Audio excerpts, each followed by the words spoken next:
In this quick video, I'll show you how to crop an image into a circle shape using Canva.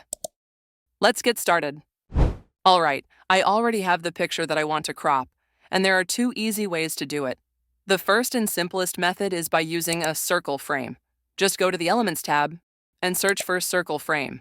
Once you find it, add it to your design. Now, let's duplicate the image and drag it into the frame.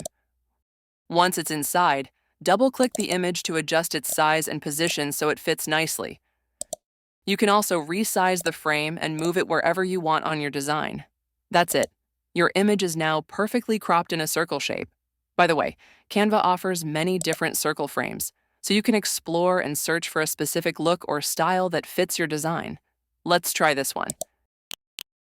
Duplicate the image again and drag it into this new frame too. Look cool. Now, let me show you the second method, which gives a more blended look with soft, faded edges. For this, go to the Apps tab and search for Image Blender.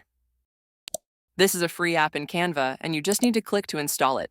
This tool is usually used for blending images together. I have a full tutorial on that on my channel, but today we're using it to create a circular crop with soft corners. First, select the image, and then choose the radial option. A circular highlight will appear on your image.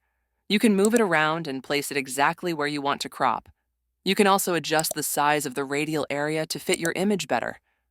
To soften the corners and give it a nice fade, simply use the strength slider. Play around with it until you get the effect you like. Once you're happy with the result, save it, and the circular blend will be applied to your image. And that's how you can easily crop an image into a circle shape in Canva using two different methods. I hope you found this tutorial helpful.